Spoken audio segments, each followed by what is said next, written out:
Stand up comedian प्रणित मोरेला मारहाण केल्याप्रकरणात सोलापूरमध्ये तन्वीर शेख यासह 12 जणांवर आता गुन्हा दाखल केला। अभिनेता वीर पहारियावर केलेल्या विनोदामुळे आजी प्रवीण मोरे याला 2 फेब्रुवारीला मारहाण झालेली होती आणि कॉमेडियन प्रवीण मोरेनं या संदर्भात पोलीस दखल घेत नसल्याचं सोशल माध्यमातून व्यक्त केलेलं होतं। तर लक्ष्मण मोहन झेंडे यांनी दिलेल्या फिर्यादीवरून मारहाण करणाऱ्या 12 जणांवर सदर बझार पोलीस स्टेशनमध्ये गुन्हा दाखल करण्यात आला।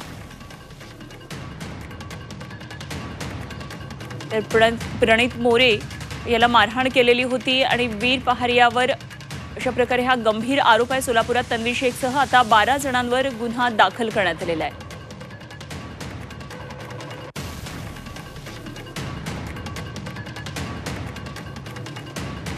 जाऊया पुढच्या महत्त्वाच्या बातमीकडे आणि ही बातमी अभिनेता सैफ अली खानवरील हल्ल्या प्रकरणातली महत्त्वाची बातमी।